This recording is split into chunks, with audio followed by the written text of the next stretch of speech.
Hoy es 11 de junio del 2020 y tenemos no solo un graduado de la UBA entre nosotros que nos va a hablar, sino un experto en temas de relaciones del trabajo. Y eso va a ser la cuestión que vamos a abordar hoy. Como vieron en los cafés de ayer, vimos el tema económico y las consecuencias económicas de la pandemia y de la cuarentena. El martes estuvimos viendo el tema de cambio climático, el lunes estuvimos viendo seguridad internacional, y así fuimos abordando diferentes aspectos de tanto de las relaciones internacionales como también de diferentes cuestiones que impactan en los conceptos para repensar algunos de ellos en términos de estos nuevos cambios y estas nuevas dinámicas que se van formulando y que se van evidenciando en estos días gracias a la crisis del COVID-19 y obviamente los efectos y consecuencias que trae, no solo en las poblaciones, sino también en las dinámicas de las relaciones internacionales y en las sociedades. Y obviamente eso no deja de ver cambios en la dinámica del trabajo, cambios en la dinámica de cómo trabajar, cuál es la relación del trabajo, cómo impacta esto a las empresas y en la oferta de trabajo, cómo impacta en el desempleo. Bueno, todo eso lo vamos a poder hablar hoy con un especialista. Él es Hernán Sandro, es licenciado en Relaciones del Trabajo de las Facultades Sociales de la UBA, magíster en Dirección de Empresas de la UCEMA, también una universidad muy importante acá en Argentina. Es director de Recursos Humanos, Innovación y Operaciones del Hospital Alemán. O sea que justamente no solo es especialista en trabajo y relaciones del trabajo, sino que aparte nos va a poder brindar una mirada también de la cuestión de sanidad y la cuestión de los institutos y organismos que tienen que ver con los que están adelante, como llamamos nosotros, de la trinchera, ¿no? Justamente los hospitales y clínicas.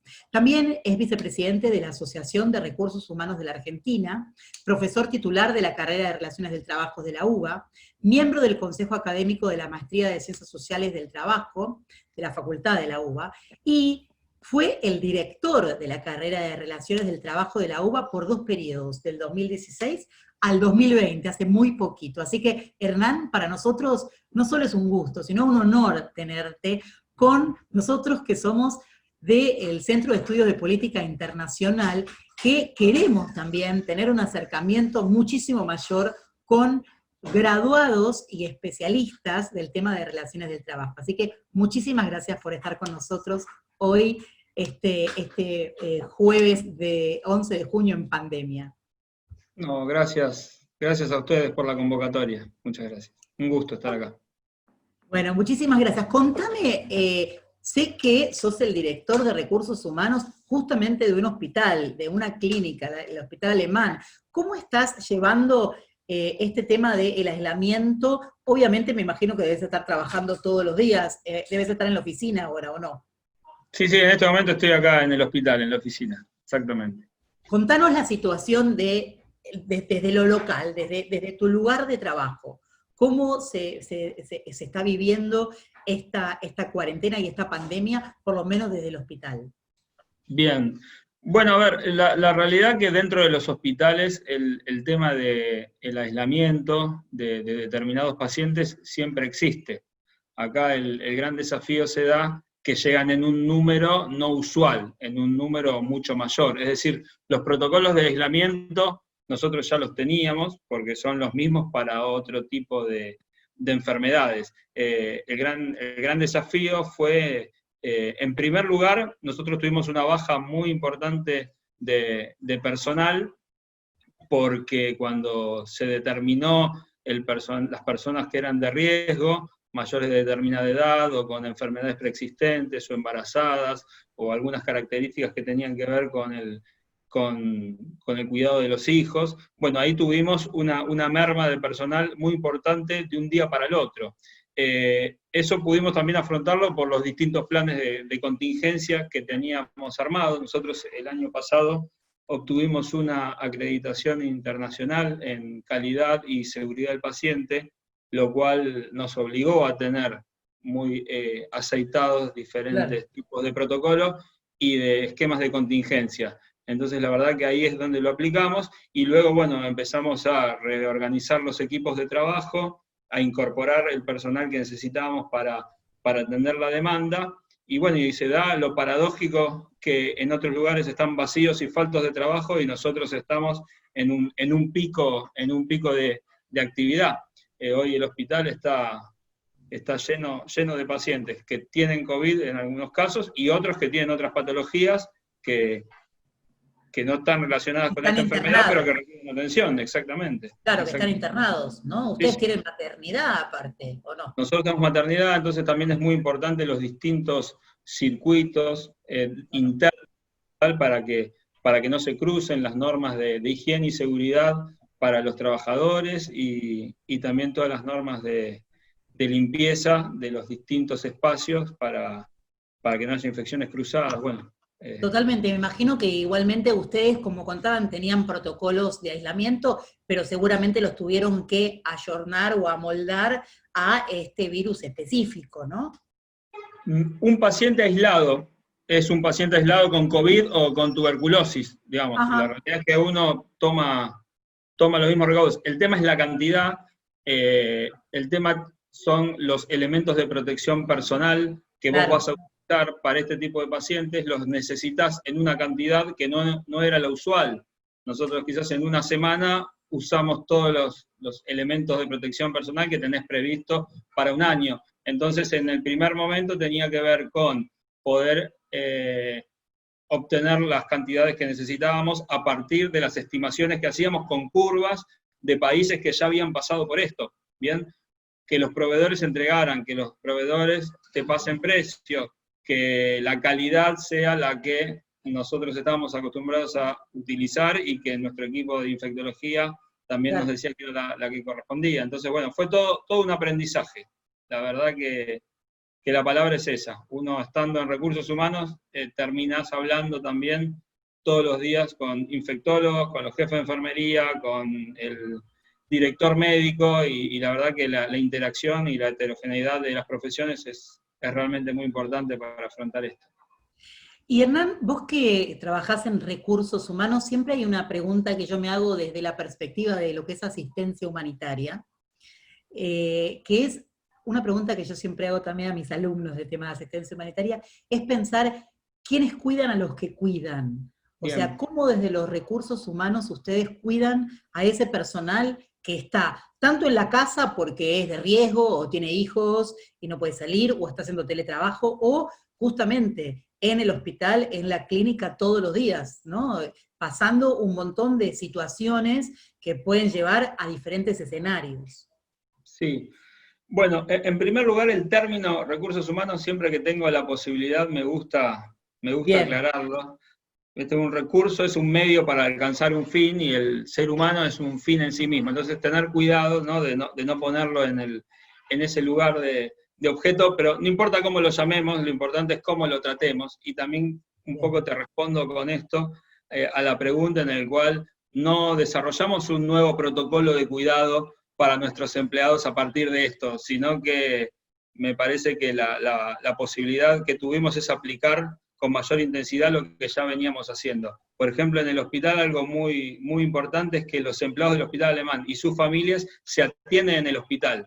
Entonces, todos los protocolos que vos desarrollás para los pacientes, en definitiva también te tocan a vos, porque eventualmente podés ser un paciente de ese hospital. Entonces eso es muy fuerte, porque la calidad que se busca en el día a día de trabajo tiene que ver con lo que vos podés después tener que vivenciar como paciente. Pero más allá de eso, del hecho en sí de la salud, lo que desarrollamos son equipos de contención que lo llevan adelante del área de recursos humanos y del área de psicología y psiquiatría del hospital, donde abordamos grupalmente a los equipos de trabajo, y después sí generamos también la instancia de consulta individual por las necesidades que puedan tener. Todos los empleados que sean sospechosos de COVID o que luego sean confirmados de COVID, tenemos un contacto diario desde el área de recursos humanos y desde medicina laboral, poniéndonos a disposición de lo que puedan necesitar y asesorándolos, y también a los equipos de trabajo que muchas veces tienen muchas dudas. Al claro, principio a ver, al principio era una catástrofe saber que la prima de un empleado era sospechosa de COVID. Después el siguiente problema fue un familiar tiene COVID y hoy es tu compañero de trabajo que tiene COVID y que si vos aplicaste y desarrollaste todos los protocolos de atención y no generaste un contacto estrecho, bueno, nada, no es un riesgo necesario que vos tengas que contraerlo porque un compañero tuyo lo tuvo. Es decir, lo que se notó en este tiempo, como todos fuimos evolucionando, como todos fuimos aprendiendo y como, digamos, colectivamente fuimos aclarando las dudas y obteniendo certezas de algo que es muy nuevo. Vos decías 85 días que tenemos el aislamiento social, pero hace 100 días que tuvimos el primer caso y hace menos de 6 meses que en China, que hoy ya superó el tema, o entendemos que superó el tema, se dio el primer caso. Entonces es todo como muy intenso, como para, digamos, para desestimar que todavía estamos aprendiendo.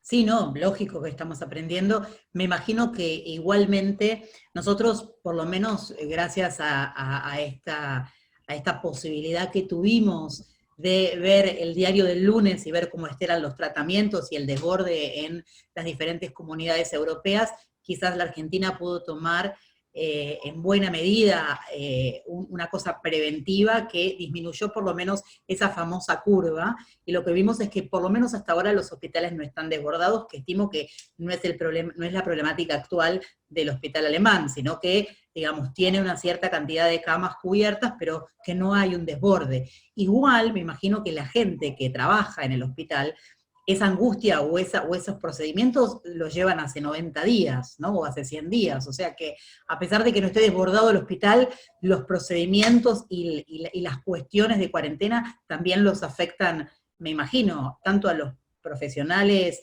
de sanidad como a los que no son profesionales de la sanidad y que están en otros lugares de trabajo dentro del hospital. Sí, a ver, seguramente exista quien sufra angustia, eso no voy a ser yo quien diga que nadie lo sufre o que todos la sufren. Sí hay una adrenalina de en qué momento va a empezar aquello para lo cual nos estamos preparando que vaya a empezar. Pero la verdad que con respecto a la angustia, con mucha contención es como pretendemos paliarla.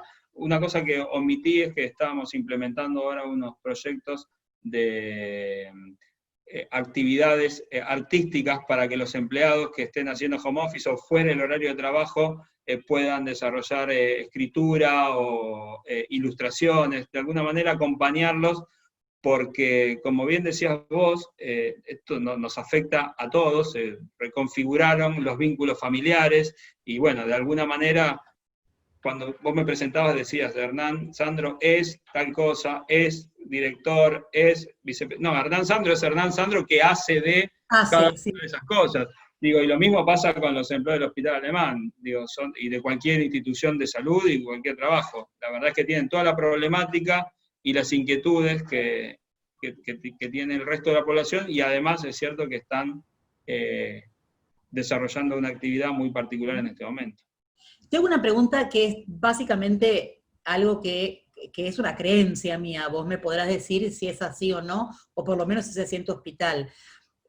Justamente el personal médico, más que nada, tengo entendido de que trabaja en diferentes, como los docentes, viste que trabajamos en la UBA, en la Austral, en la Ditela, digo, tenemos diferentes lugares de trabajo. Mi creencia o mi conocimiento es que pasa lo mismo con los médicos, no quizás con el personal de salud, enfermeros, o sí, los médicos y enfermeros tienen este doble lugar o triple lugar. Eso se vio mucho, por ejemplo, en los geriátricos, en Capital Federal, por ejemplo, ¿no? Donde los médicos no eran permanentes, sino que iban de hospital a hospital. Eso me imagino que también les trajo a ustedes complicaciones en el tema del control sanitario del propio personal. ¿Puede ser? Bueno, a ver, estar muy atentos a los síntomas y a tener todo un protocolo previo al ingreso. A ver, nosotros ya desde hace mucho tiempo al personal y ahora a todas las personas que ingresan al hospital le tomamos la fiebre en la puerta antes de ingresar y luego se hace todo un screening acerca de si tiene síntomas. En primer lugar, preguntamos si venía de viaje. hace tiempo atrás. Ahora ya se pregunta exactamente acerca de los síntomas, y si una persona tiene síntomas, lo que hace es ingresa directamente al centro de emergencias y es tratado como sospechoso. La realidad es que esto que vos decís es cierto. También es cierto que los empleados del hospital y de muchas otras clínicas, digo, pero del nuestro sé que es así, también están muy concientizados acerca de cómo cuidarse, de qué elementos de protección personal usar, de cómo usarlos. Entonces, si trabajan en lugares en los cuales esos elementos se les provee, hay mucho de concientización personal de cómo uno lleva adelante la tarea. También es cierto que hay lugares que no ponen a disposición de todos los elementos necesarios, o que los protocolos lamentablemente no acompañan esas necesidades. Yo no tuve ningún reporte de alguien que trabaje con nosotros que le toque vivenciar eso, pero en principio es muy importante que la gente esté capacitada y concientizada, que es la principal responsable de su cuidado. ¿Bien? Claro, totalmente. Bueno, y ahora te propongo salir un poco del hospital, que es como tu lugar de trabajo actual, y meternos en el tema de las relaciones laborales, las relaciones del trabajo. Esto que primero, lo que como mencionaste, ¿no? Esta categoría de recursos humanos, capital humano, digamos, ¿no? Hay como diferentes, es como por modas, me parece, desde el desconocimiento, ¿no? Uno va escuchando diferentes formatos de cómo dirigir, digamos, dentro de las empresas, tanto públicas o privadas, si son los funcionarios públicos, o, digamos, cómo se llama al capital humano o al recurso humano, o cómo lo llaman desde la facultad misma, ¿no? Bueno, nosotros lo que hacemos es estudiar las relaciones del trabajo. Bien, distintas universidades tienen carreras que quizás tienen un enfoque muy direccionado a lo que tiene que ver con esto que vos decís de la gestión de los recursos humanos dentro de una organización, ya sea pública como privada. Nosotros lo que tenemos es un abordaje interdisciplinar de las relaciones del trabajo. Entonces, por eso vemos derecho, vemos el comportamiento organizacional, vemos psicología, tenemos distintas ciencias que estudian esas relaciones del trabajo, y así los estudiantes y los profesionales tienen una mirada holística, y no solamente, incluso digamos, el ámbito de inserción de trabajo te permite poder trabajar en la empresa pública o privada, te permite trabajar en un sindicato, te permite trabajar en la docencia, es decir, tiene una mirada bastante más amplia de lo que es la gestión de las personas, y apunta al estudio de las relaciones del trabajo. Bien, o sea, no es administración del recurso humano, sino las relaciones y dinámicas de todo lo que implica las relaciones del trabajo con los sindicatos, con el gobierno, entre la economía, digamos, esta integralidad. Y con esta integralidad que te dio como herramienta la facultad, y que vos sos docente también de la facultad, ¿cómo podemos abordar las consecuencias o las evidencias que ahora podemos llegar a ver de esta pandemia en la relación del trabajo, ¿no? En las relaciones del trabajo? A ver, creo que las implicancias son multifactoriales. Me parece que es una pregunta bien amplia. Voy a tratar de ir encontrándole algunas aristas. En primer lugar, aparecen organizaciones que no tienen trabajo para hacer. Esto del aislamiento social preventivo, de repente, de un día para el otro, cambiaron la relación del trabajo porque no se podía ir a la empresa, y la empresa o la organización tiene que continuar, y la administración pública dejó de funcionar, pero de alguna manera tiene que seguir activa, y los empleados no están yendo a sus lugares de trabajo. Entonces, por ahí decía, ¿quién fue el que aceleró más el cambio organizacional en tu lugar de trabajo con respecto a la tecnología? ¿El CEO? ¿El gerente de sistemas, el director de recursos humanos? No, el coronavirus. El coronavirus nos dio, digamos, nos demostró que teníamos la capacidad de cambiar, que muchas veces tenemos un montón de barreras que nos impiden animarnos a dar ese paso. Pero digo, lo que yo veo en mi organización y en un montón de otras organizaciones, insisto, públicas, privadas y sindicales, que te terminás ayornando. Nosotros terminamos cerrando una paritaria por Zoom, ¿bien? Wow. Negociando una paritaria por Zoom, algo que era absolutamente impensado en otro momento. Entonces, digo, el impacto en el mundo del trabajo, lo primero que tenemos que capitalizar es darnos cuenta que tenemos la capacidad de cambiar y de hacer las cosas distintas. Ahora, ¿cuántos empleos se perdieron?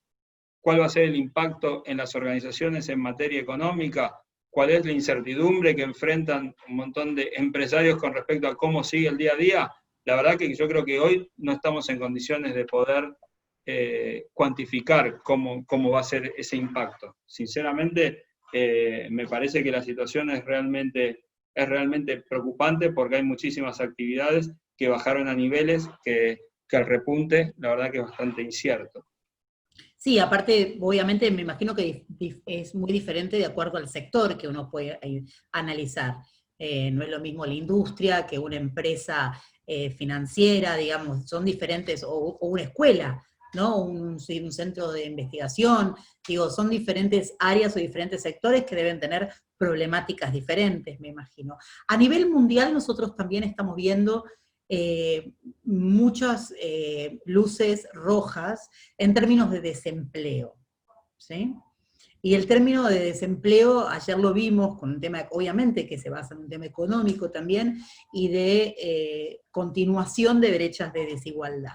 ¿Cómo vos percibís las evidencias, por lo menos hasta este momento, del tema del desempleo, tanto a nivel local, nacional, como a nivel internacional? Perdón, ¿me repetís? Que se cortó justo. Ay, perdón. No, no, Sé que no podemos hacer un análisis porque sí, no tenemos todos los números, pero digamos, vimos a lo largo de todas estas charlas que la pandemia nos trae algunas evidencias, sí, ¿sí? Nos revela algunas evidencias, ¿sí? Como nos revela y nos hace evidente, obviamente, la desigualdad que hay en las sociedades, como las crisis económicas que también existía antes, digamos, fuimos al cambio climático que ya existía. Es como que en realidad lo que vimos y en todo lo que fuimos hablando, la pandemia lo que hizo es acelerar cambios que ya existían o profundizar crisis que ya teníamos previamente, ¿no? Es como un acelerador de estas crisis. sí. Quería saber desde tu lugar y desde tu conocimiento, si lo sabés, es si los niveles de desempleo a nivel global y a nivel nacional estaban en una crisis y la pandemia lo aceleró, o justamente estaban, lo que yo tengo entendido es que Estados Unidos, por ejemplo, había mejorado un montón el tema del empleo y por la pandemia, obviamente eso se desaceleró. ¿Cómo podemos Sí. verlo eso en Argentina? No, a ver, yo lo que lamentablemente, primero es, cuando hablamos del empleo en nuestro país, no tenemos que olvidarnos que el 40% está en negro, está mal registrado, bien, existe muchísima precarización laboral, entonces yo escucho un montón de leyes que aplican a, a trabajadores, pero acá creo que tenemos 29 personas, a ver, si tomáramos esa dimensión, casi la mitad de todos nosotros serían personas que están precarizadas o con un trabajo no registrado. Entonces ahí, ese es un primer punto desde donde partimos, ¿bien? Entonces, el siguiente punto es, en nuestro país, a diferencia de otras economías, entiendo que aquellos que se van cayendo del sistema, después no logran volver a insertarse.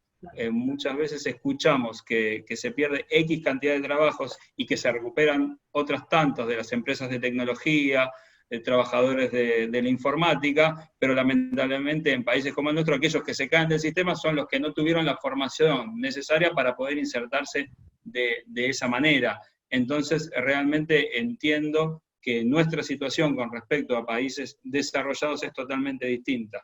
Bien, Bien. nosotros vamos a tener una capacidad menor de reinserción de aquellas personas que perdieron su trabajo producto de esta pandemia, porque incluso las organizaciones también van a tener una dificultad mayor para poder volver a emplear. Y es cierto también que la normativa laboral de nuestro país muchas veces tampoco es del todo amigable para la contratación de personal. Entonces eso también puede resultar un obstáculo a la hora del repunte de la empleabilidad. Justamente en Argentina estás diciendo, digamos, porque una mirada prospectiva sería, bueno, ¿cómo salir de esta pandemia sin empleo, con la desigualdad que tenemos y con la escasez de empleo? Eso es un tema para ver, que me imagino que involucra las relaciones del trabajo. ¿Qué posibilidades habría de que eso, no sé, sea viabilizado a través de los sindicatos o los gremios, por ejemplo? ¿Qué Bueno, rol juegan los gremios en este sentido? yo creo que los gremios, o muchos gremios, están acompañando este proceso, transitando una delgada línea en la cual, por un lado, acompañan la realidad y acompañan las necesidades de la organización y de los trabajadores, o se ponen en la vereda de enfrente criticando y obstaculizando acciones que permitan la continuidad de la empresa. Yo creo que los sindicatos maduros tienen que entender que sin organización no hay trabajo. Entonces no sirve de nada tomar una posición dogmática, desentendiendo qué es lo que está pasando en el contexto y no acompañando a la organización, sin vulnerar derechos fundamentales de los trabajadores, pero sí entendiendo que tienen que adaptarse al contexto. Y entiendo que hay sindicatos que lo están haciendo, o sea, nosotros, digamos, podemos, es el público conocimiento, trabajadores que pasan de una empresa a otra, de un sindicato a otro, de actividades que tuvieron que paralizar la producción y otras que producto de la nueva realidad que nos toca vivir tienen más trabajo, pasan trabajadores de un lugar a otro adaptando los convenios colectivos. Es decir, yo creo que tenemos muy buenos ejemplos, no hay que demonizar al sindicalismo en nuestro país porque en muchos casos acompaña de buena manera estos cambios que son necesarios. Totalmente. ¿Y ahora cómo los ves durante la pandemia? ¿Los ves en un rol activo, en un rol de acompañante activo de las medidas tanto de las empresas como del gobierno? Bien, a ver, sí, yo lo veo, por lo pronto en mi actividad lo veo con un rol muy activo, acompañando las necesidades que tienen las organizaciones y también los trabajadores, Claro. y no me permito generalizar, digamos, cómo veo al sindicalismo en general, porque sería cómo veo a los empresarios en general. Digo, veo a algunos sacando ventaja de la situación, veo a otros que no están a la altura de la circunstancia, entiendo que cada sindicato tiene sus particularidades, pero si me preguntás por el modelo sindical argentino, yo creo que está acompañando la necesidad de esta pandemia a las organizaciones sin desatender a los trabajadores. Sí, justamente, el tema es atender a los trabajadores que son, digamos, los que ellos tienen que defender. Hay sindicatos o trabajadores que están realmente en una situación muy desventajosa por las consecuencias de la pandemia y las actividades que fueron cerrándose o coartándose, como por ejemplo el tema del comercio, el tema de la hotelería, bares y restaurantes, por lo menos en Capital y Gran Buenos Aires. Me imagino que debe haber mucho trabajador, inclusive entiendo que el 40% de los trabajadores, como vos dijiste, en Argentina, que eso es un problema de base que tenemos estructural, está fuera del sistema real y legal del trabajo estable, pero sí, justamente, me imagino que debe haber sectores o gremios o sindicatos que se vieron mucho más afectados por las consecuencias de esta pandemia, como son estos que obviamente, a pesar de que hay comercios de cercanía que pueden estar abiertos, hay algunos, como por ejemplo bares, restaurantes, hoteles, y diferentes cuestiones de entretenimiento, seguramente se vieron afectados y con una presión muy grande de los trabajadores para que el sindicato les dé alguna respuesta. Sí, a ver, yo creo que en estas circunstancias está claro que sin organizaciones no hay trabajo, no hay trabajadores, y sin trabajadores tampoco hay organizaciones.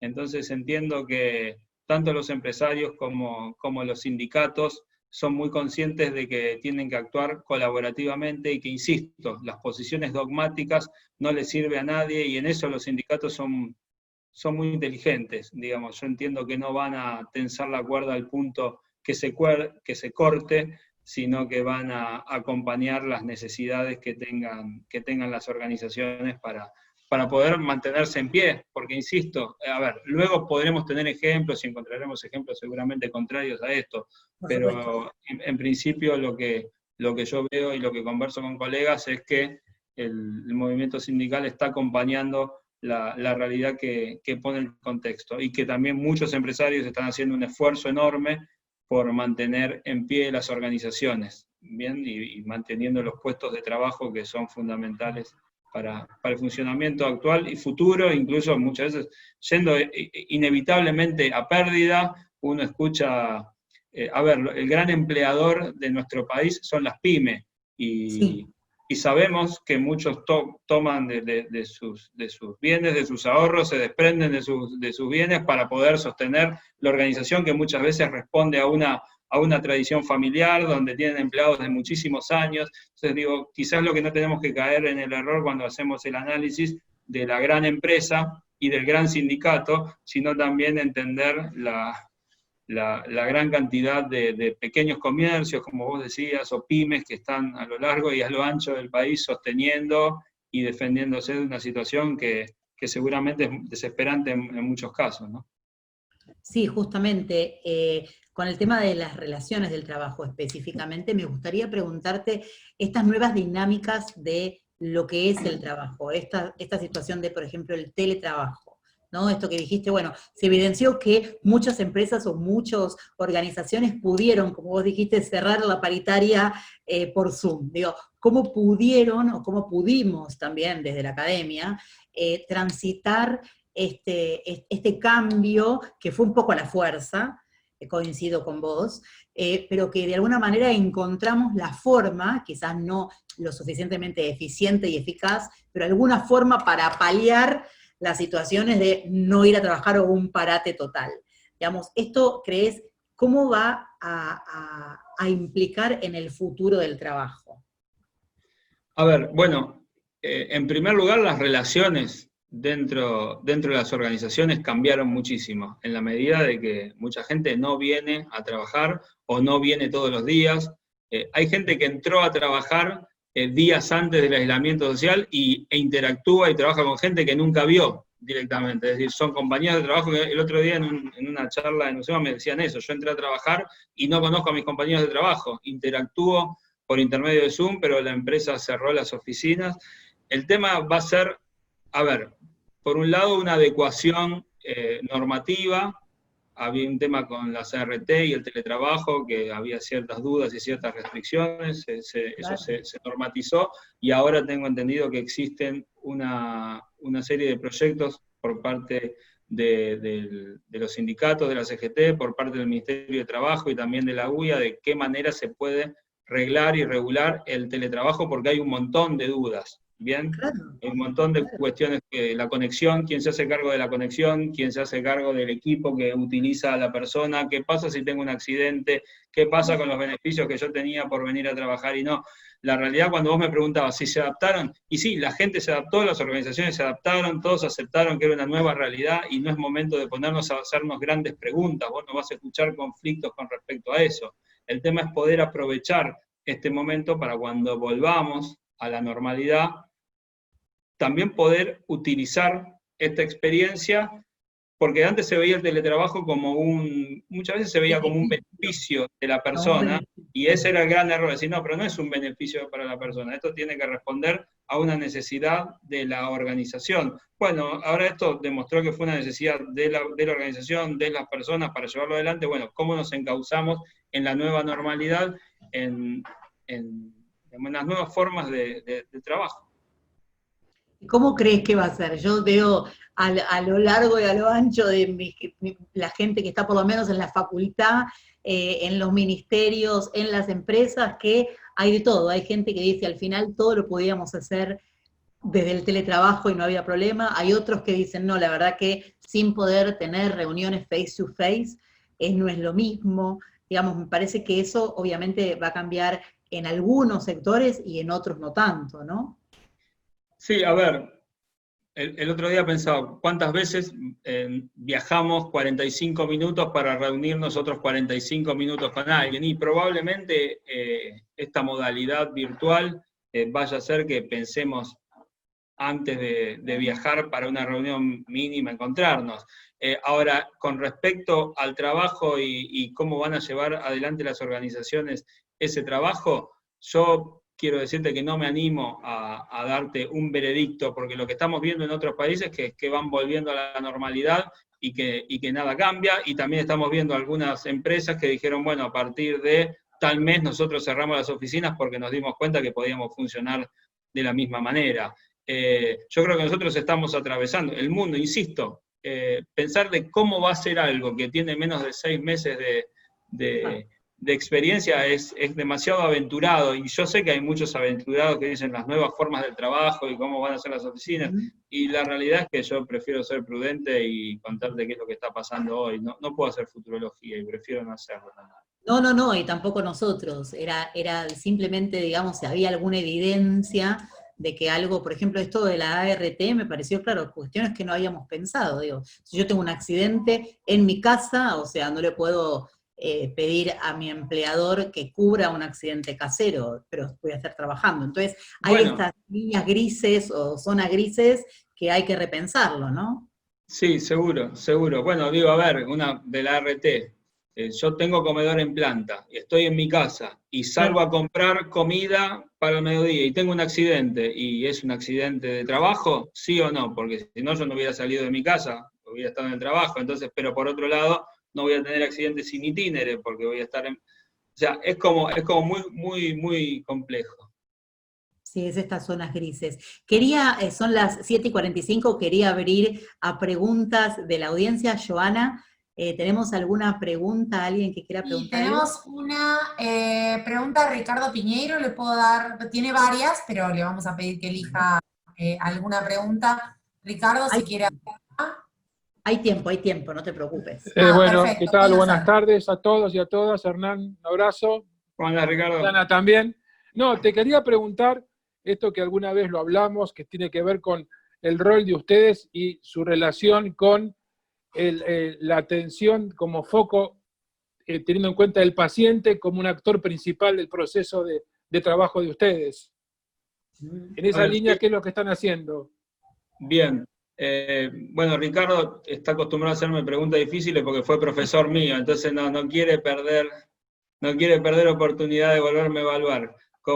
Gracias, Ricardo. No, a ver, nosotros, como decía, veníamos de una acreditación internacional que nos había entrenado muchísimo en calidad y seguridad del paciente. Es decir, todos los procesos están orientados a cómo cuidamos al paciente que pone al cuidado propiamente del hospital, lo más valioso que tiene, que es su salud, su vida, o la de un ser querido que no puede tomar la decisión cerca de eso. Entonces todos los procesos están orientados a eso, a cuidar la calidad y la seguridad del paciente. Y en eso también cuidar a quienes trabajan con el paciente, por lo que decías vos, Luciana, de quién cuida a los que cuidan. Entonces, el foco de lo que hacemos, el centro de lo que hacemos, siempre va a estar puesto en el paciente, porque en definitiva nuestro objetivo central como institución de salud es que la persona que se puso a nuestro cuidado se vaya de la mejor manera o transite lo que tenga que transitar de la mejor manera posible, respetándolo como persona en primer lugar. Pero no sé si te respondo, Ricardo. Sí, sí, perfecto. Gracias, Hernán. Gracias, Gracias. Luciana. No, por favor, Ricardo, no sé si quieres hacer otra pregunta específicamente de eso o de otras cosas. No, lo que me interesaba mucho, que estaba también ahí transitando en algún comentario, Hernán, es el tema de los familiares COVID, ¿no? Sí. ¿Cómo manejan ese tema, ¿no? Que me dice muy interesante, que nos cuentes.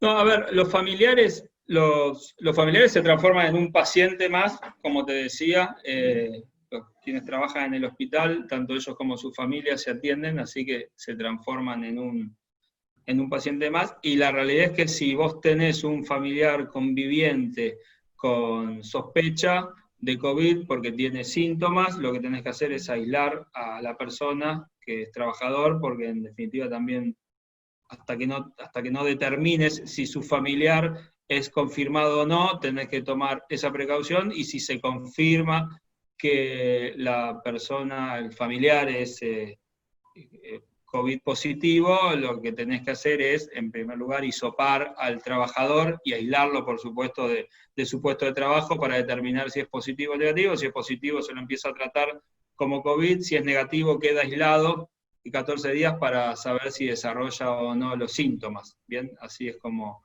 indica el protocolo. Perfecto, gracias, Hernán. No de nada. Ahora se me escucha, sí.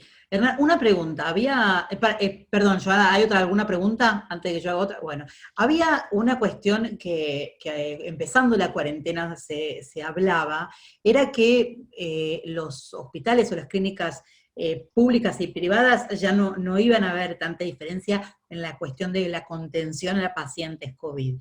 O sea que obviamente cuando uno tiene una obra social, como seguramente tienen los afiliados a el hospital alemán, van a ir primero al hospital alemán, pero se supone que el hospital, o no sé, o por lo menos este fue mi supuesto, el hospital va a estar abierto en caso de que el gobierno necesite más camas de internación y pueda llegar a utilizar también los hospitales privados. ¿Es así?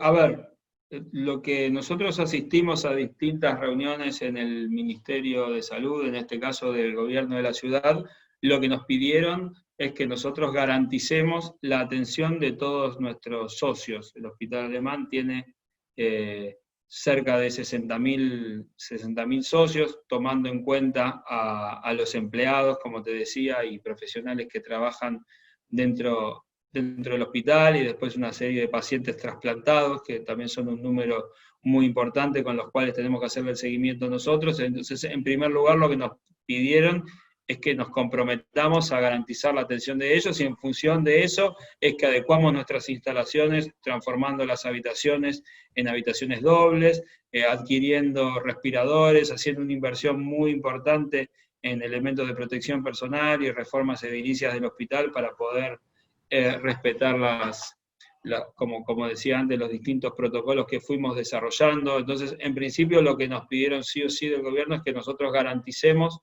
la atención de nuestros propios pacientes, aunque vengan todos juntos, porque la realidad es que también íbamos a sentirnos desbordados nosotros si vienen todos juntos. Entonces muchas instituciones lo que hicieron fue alquilar hoteles, y con toda la logística que implica un hotel. Nosotros, áreas del hospital que estaban destinadas a salones de actos o escuela de enfermería, los transformamos en lugares donde posiblemente tengamos que internar a algún enfermo leve de COVID en caso de un desborde. Esperamos no tener que usarlo, pero tenemos que estar preparados también para eso. Así que, bueno, eso es en principio lo que trabajamos con las autoridades nacionales.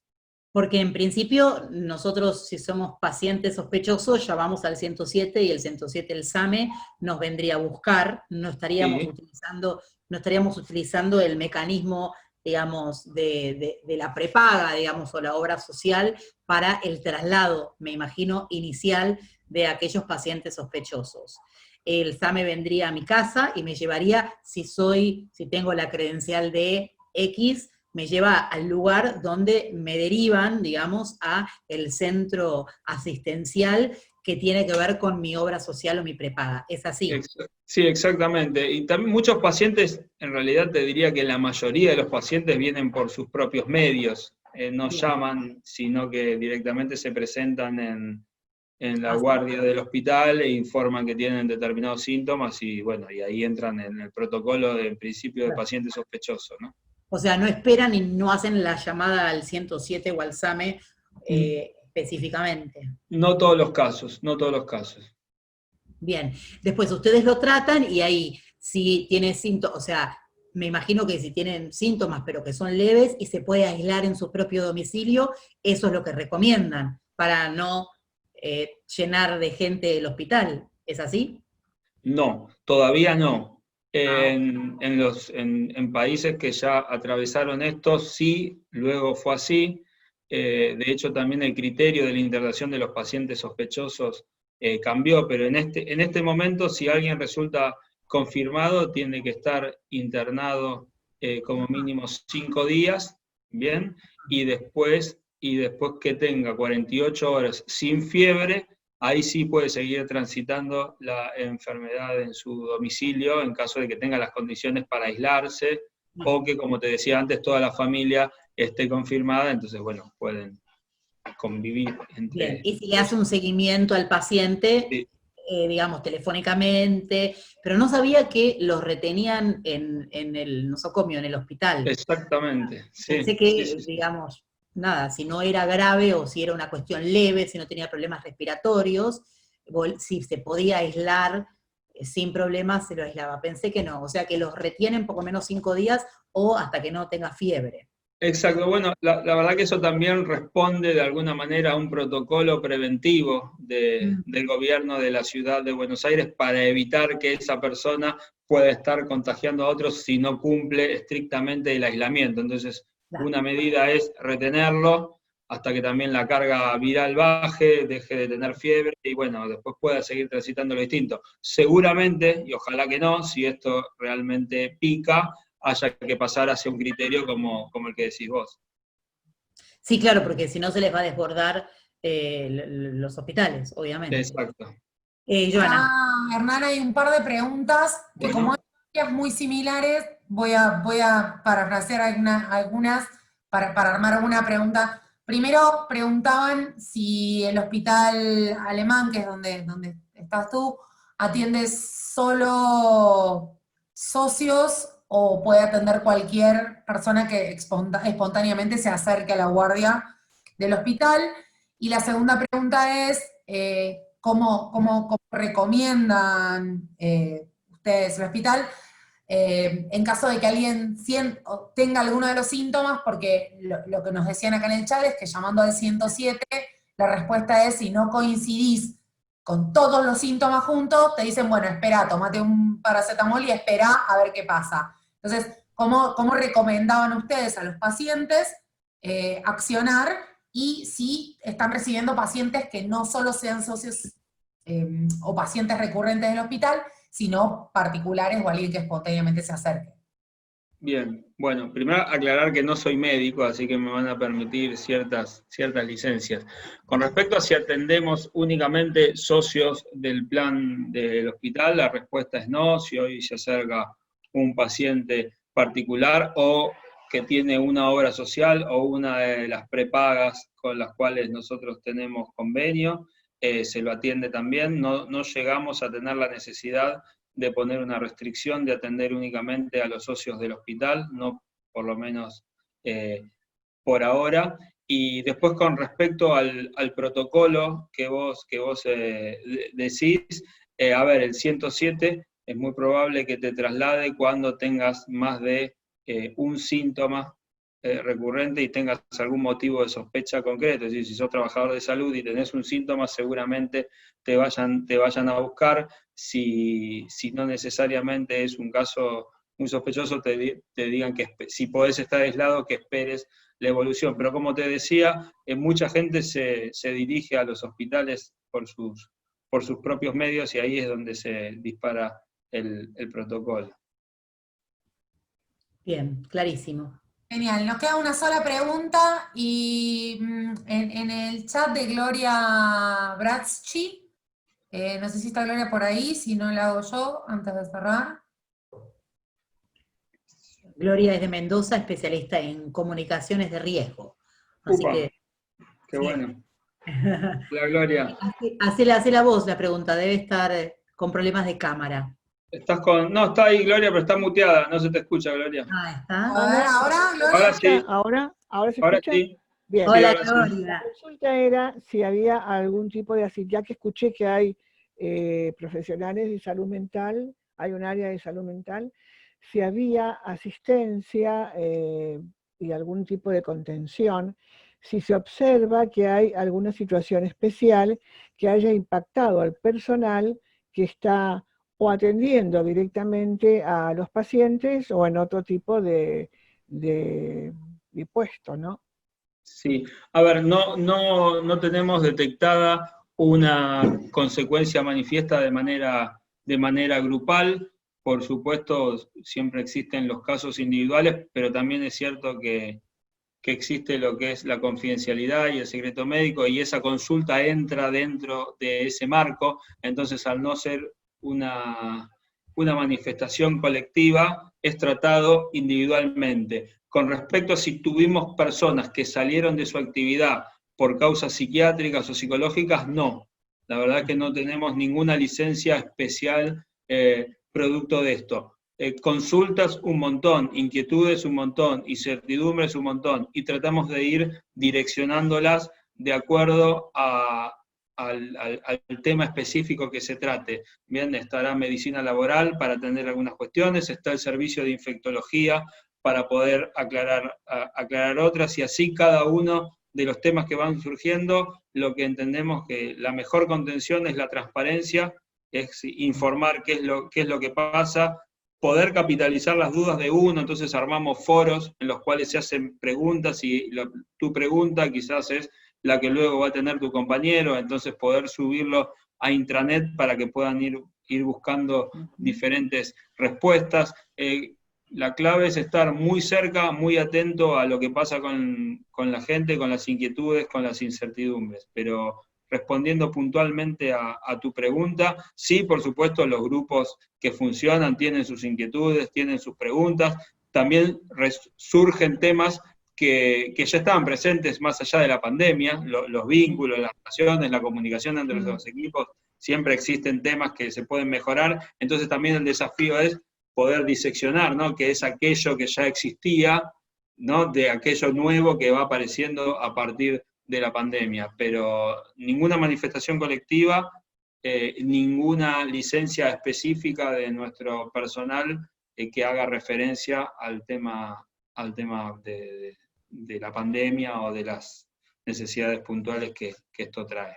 No sé si respondí, Gloria, a tu pregunta. Sí, muchas gracias, muy amable, muchas gracias. Gracias, Gloria, por tu pregunta. Bueno, y gracias, Hernán, por todo lo que nos contaste. La verdad que tienen un laburo enorme. Te lo felicitamos desde acá.